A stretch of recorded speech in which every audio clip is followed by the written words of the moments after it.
राम राम जी। आप सभी के सामने शिव पुराण का अध्याय 81 सुनाने जा रही हूँ। अध्याय का नाम है देवताओं का भगवान शिव से पार्वती के साथ विवाह करने का अनुरोध।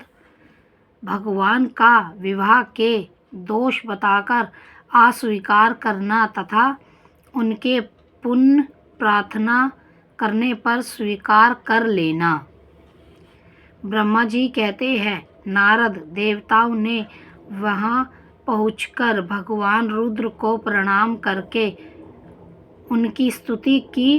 तब नंदेश्वर ने भगवान शिव से उनकी दीन बंधुता एवं भक्त वात्सल्यता की प्रशंसा करते हुए कहा, प्रभु, देवता और मुनि संकट में पड़कर आपकी शरण में आए हैं। सर्वेश्वर, आप उनका उद्धार करें। दयालु नंदी के इस प्रकार सूचित करने पर भगवान शंभु धीरे धीरे आंखें खोलकर ध्यान से उपरत समाधि से विरत हो परम महाज्ञानी परमात्मा एवं ईश्वर शंभु ने समस्त देवताओं से इस प्रकार कहा। शंभु बोले, श्री विष्णु और ब्रह्मा आदि देवेश्वरों, तुम सब लोग मेरे समीप कैसे आए?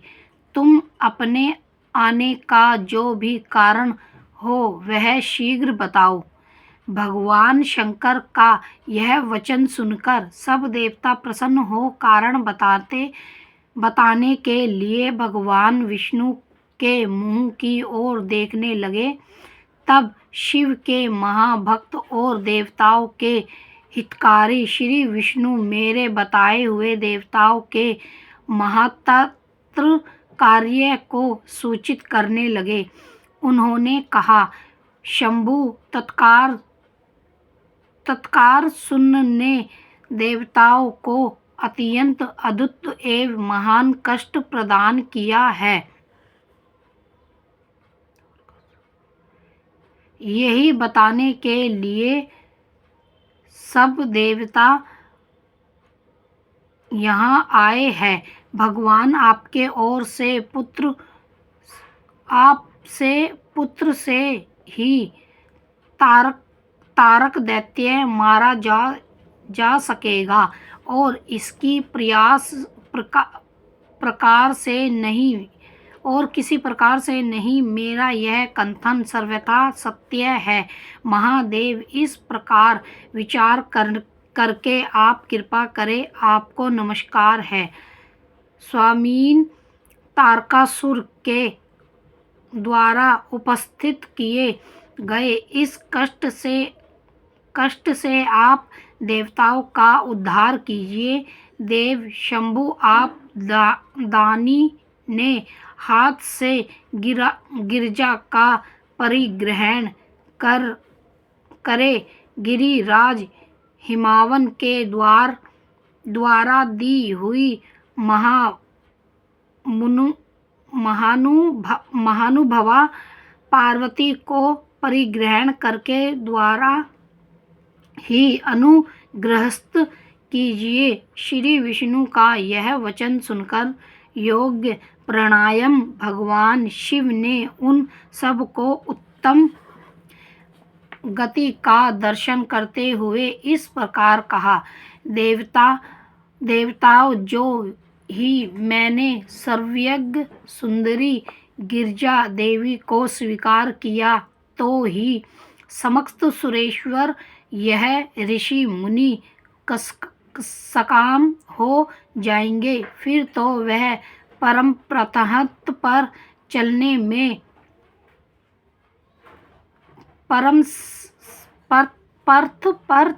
में समर्थ ना हो सकेंगे।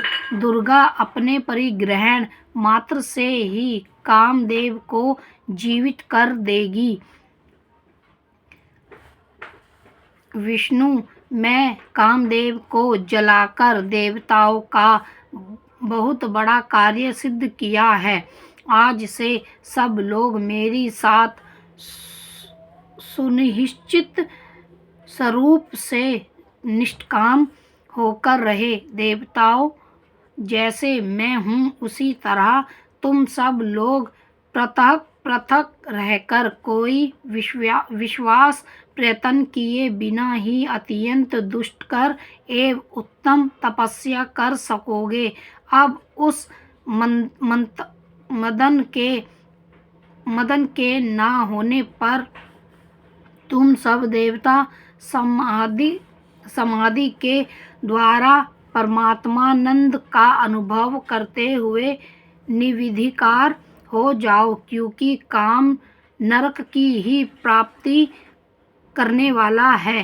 काम से क्रोध होता है, क्रोध से मोह होता है और मोह से तपस्या नष्ट होती है। अतः तुम सभी श्रेष्ठ देवताओं को काम और क्रोध का परित्याग कर देना चाहिए।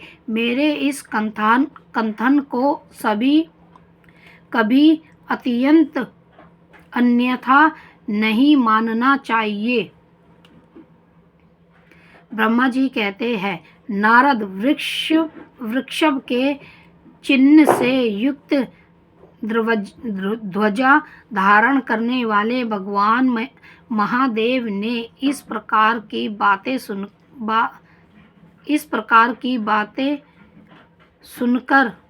सुनाकर ब्रह्मा विष्णु देवताओं तथा मुनियों को निष्काम धर्म का उपदेश दिया। तदनंतर भगवान शंभु पुण्य ध्यान लगाकर चुप हो गए और पहले की ही भांति वर्षदों से घिरे हुए सुरस्थित भाव से बैठ गए। वह अपने मन में ही सर्वव्यापी आत्मा स्वरूप निरंजन, निराभाव, निर्विकार, नियम्य परमात्माए, नित्य महारथीय, निर्विग्रह, शब्दातीत, निर्गुण, ज्ञानगमन एवं प्रकृति से पर परमात्मा का चिंतन करने लगे। इस प्रकार परम स्वरूप का चिंतन करते हुए वह ध्यान से सिद्ध हो गए। बहुत से प्राणियों की सृष्टि करने वाले भगवान शिव ध्यान करते करते ही परमात्मानंद में निमग्न हो गए। श्री हरि एवं इंद्र आदि देवताओं ने जब परमेश्वर शिव को ध्यान मग्न देखा तब उन्होंने नंदी की समाधि ली। नंदी ने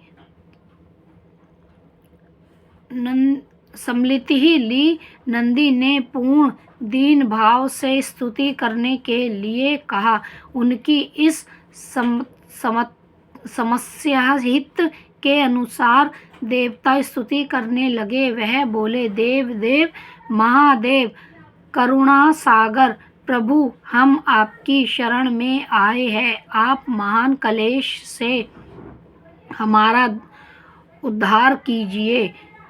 ब्रह्मा जी कहते हैं, नारद इस प्रकार बहुत दीनता पूर्वक उत्साह से देवताओं ने भगवान शंकर की स्तुति की। इसके बाद वह सब देवता प्रेम से व्याकुल चित्त हो उच्च स्वर से फूट फूट कर रोने लगे और मेरे साथ भगवान श्री हरि उत्तम भक्ति भाव से युक्त हो मन ही मन भगवान शंभु का सिमरण करते हुए अत्यंत दीनता पूर्वक वाणी द्वारा उनसे अपना अभिप्राय निवेदन करने लगे।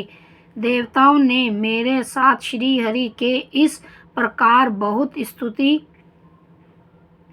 करने पर भगवान महेश्वर अपनी भक्त वात्सल्यता के कारण ध्यान से विरत हो गए। उनका मन अत्यंत प्रसन्न था। वह भक्त वात्सल शंकर श्री हरि आदि को करुणा दृष्टि से देखकर उनका हर्ष बढ़ाते हुए बोले, विष्णु ब्रह्मा तथा इंद्र आदि देवताओं, तुम सब लोग एक साथ यहाँ किस अभिप्राय आए हो? मेरे सामने सच सच बताओ। श्री हरि ने कहा, महेश्वर, आप सर्वज्ञ है, सबके अंतर्यामी ईश्वर है।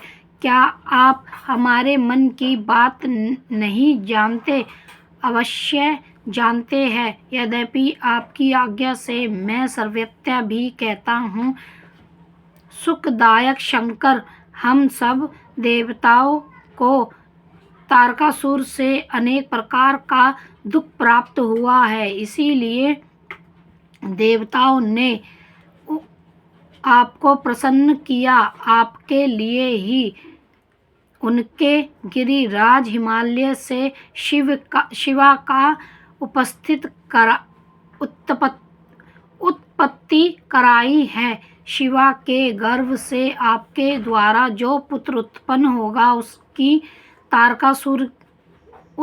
उसी से तारकासुर की मृत्यु होगी, दूसरे किसी उपाय से नहीं। ब्रह्मा जी ने कहा,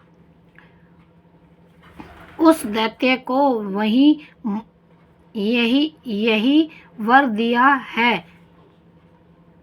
इस कारण दूसरे से उसकी मृत्यु नहीं हो पा रही है।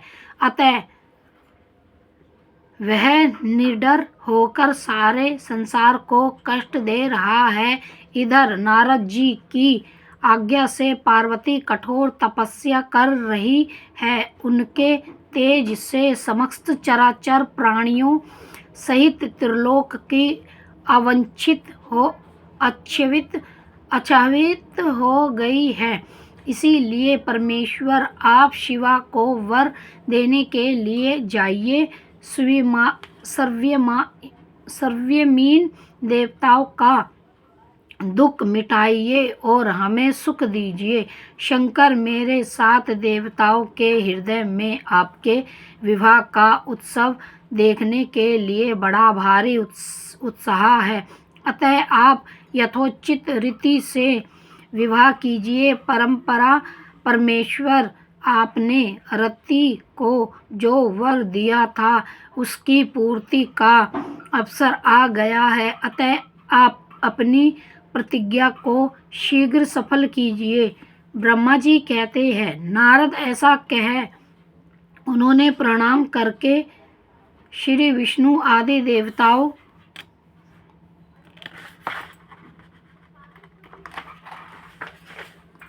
और महर्षियों नाना प्रकार के सूत्रों द्वारा पूर्ण उनकी स्तुति की। फिर वह सब के सब उनके सामने खड़े हो गए। भक्तों के अधीन रहने वाले भगवान शिव शंकर भी, जो देव मर्यादा के रक्षा है,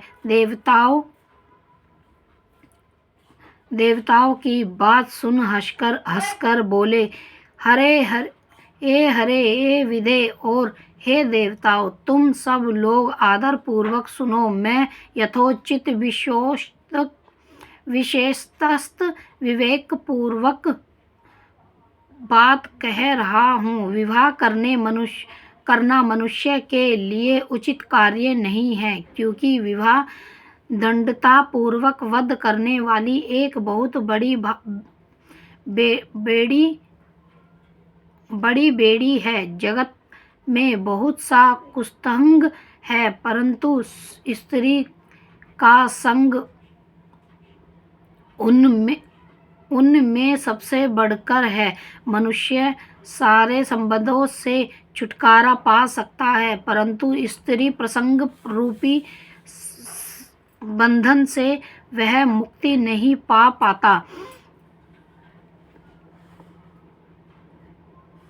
लोहे और काठ की बनी हुई बेड़ियों में दंडता पूर्वक बंधा हुआ पुरुष भी एक दिन उस कैद से छुटकारा पा जाता है, परंतु स्त्री पुरुष आदि के बंधन में बंधा हुआ मनुष्य कभी छूट नहीं पाता। महान बंधन में डालने वालों विषय सदा बढ़ाते रहते हैं। जिसका मन विषयों के वशीभूत हो गया है, उसके लिए मोक्ष संपन्न में भी दुर्बल है। विद्वान पुरुष यदि सुख चाहता है तो वह विषयों को विधिपूर्वक त्याग दे। विषयों को विषय के समान बताया गया है जिनके द्वारा मनुष्य मारा जाता है। विषय के साथ व्रतः करने मात्र से मनुष्य क्षण भर में पतित और जाता है।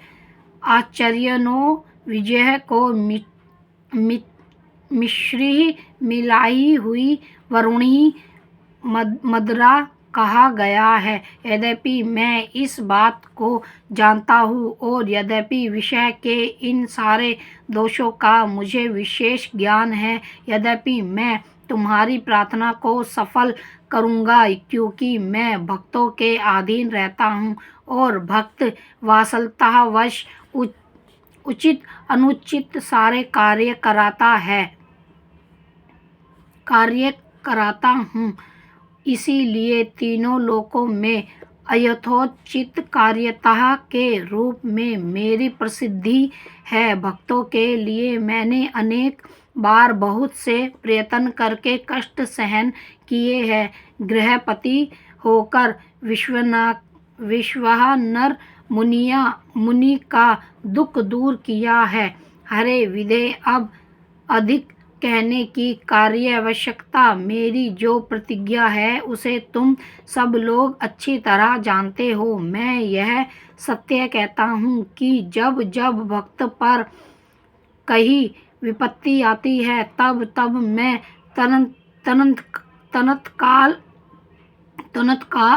तत्काल उनके सारे कष्ट हर लेता हूँ। तारकासुर से तुम सब लोगों को जो दुख प्राप्त हुआ है उसे मैं जानता हूँ और उसका हरण करूँगा। यह भी सत्य बात कह रहा हूँ। यद्यपि मेरे मन में विवाह करने की कोई रुचि नहीं है, यद्यपि मैं पुत्र प्रदान के लिए गिरिजा के साथ विवाह करूँगा। तुम सब देवता अब निर्भय होकर अपने अपने घर जाओ, मैं तुम्हारा कार्य सिद्ध करूँगा। इस विषय में अब कोई विचार नहीं करना चाहिए। ब्रह्मा जी कहते हैं, नारद ऐसा कहकर भगवान शंकर मौन हो समाधि में स्थित हो गए और विष्णु आदि सभी देवता अपने अपने धाम को चले गए।